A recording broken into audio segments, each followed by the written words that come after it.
ورور دغه لار چیرې تللی ده؟ وروره پر دغه لار مه ځه، دا د بربادۍ لار ده. ولې؟ پر دغه لار زما ورا راغلې وه. ورځه که ځې. یاره عثمانه زه غواړم چې سرمایه‌داره سم، نو به زه څنګه پیسې وګټم؟ ای خو اسانه ده. څنګه عثمان خان؟ درځه یو بینګ مات کړو. یا بھائی عثمان خانه پیسې باید حلالې. نو درځه بیا به اسلامي بینګ مات کړو. کاکا څه وایې؟ کاکا دا مې نوي چوچې دله واخیستې د اختر اور دا 1000 روپۍ د اختر خرڅ واخه. د نمن نوي ته وګوره که به بیا د ماجد څه ګوټونه کلکه یې. هی څه وایې؟ ته پر څه خاندې؟ زه څه غلی یم چې ته پر راخاندې؟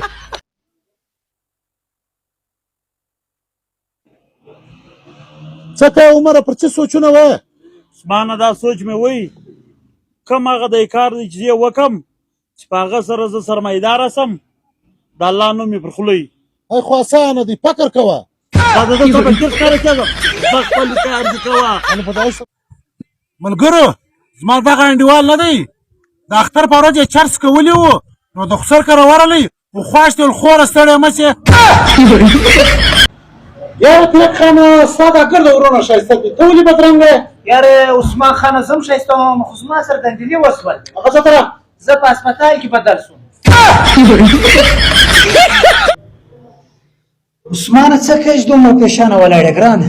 یاره پریشانه نو ولې نه یم پیرک. عوض څنګه؟ ما 3 کاله دې سره دومره د زړه محبت وکړي، پر دې کښتۍ خبره راسه خوابدې شوه. په چش باندې ولې زه لوړ راواستوه، ما نور واستوي بلاک یې کړم. دوکانداره د کپړې ګز په څو دی؟ هغه وه یاره پهلوانه دا خو ډېره ښه کپړه ده، دا به ستا دپاره در ولګومه په 400 اتیا روپۍ. دوکانداره چې د ورځې 3 واره د راسمه بیا په 2 رالګوې. ای وروره ډېر ناوسه یم، 10 کیلو اوړه راواخه، کښتۍ کښتۍ بچیان مې کور ته وږي ناست دي. یا هغه سړی نه یم، څه په وس کېږي راکړه، د هغه هم نشه کولی، خالي لایک فولو مې کړه. یا وروره خبره واوره، چیرې ځې؟ وروره زه په دا میډیکل کې مزدور یم، بس څنګ ته دوکان. څو تنخوا درکوي؟ 10,000 روپۍ راکوي. یاره په 10,000 نو چیش کېږي وروره، زما به دا څنګ کې دوکان دی، 2 راسه زه 25,000 روپۍ در ولګم. څه وایه 25,000 تنخوا راکړه؟ 25,000 روپۍ. بس سمه ده، زه ځمه سیټ ته جواب ورکوم، بس دغه زه ستا پانه ده. صحیح ده، زه هلته ناست یم، زغر ده راځه. سیټه زه دې به ستا په تویل کار نه کوم.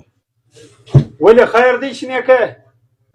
یا به زه نه کوم، 10,000 اوس تنخوا ده چې دې ما ته راکړې، ای پورته که هغه پورته که هغه راوړه، ای راوړه ګاډۍ خالي کړه، په 10,000 زه کار نه در سره کوم. ښه دې نه کوې، ځه صحیح دی. هلکه تا کار غوښتی راسه. تا کار غوښتی، تا سره په 10,000 کسه کار کوي څوک؟ وده په 10,000 روپۍ زه کار کوم. تا به ما ته پټه کړې وله، سیټه د ما څخه غلطي کوه، ما معاف کړه، زه سبا څه خپل کار له راځم. یا ما په نشته تا دا نه دي، بلکې ما ولګوم. ځه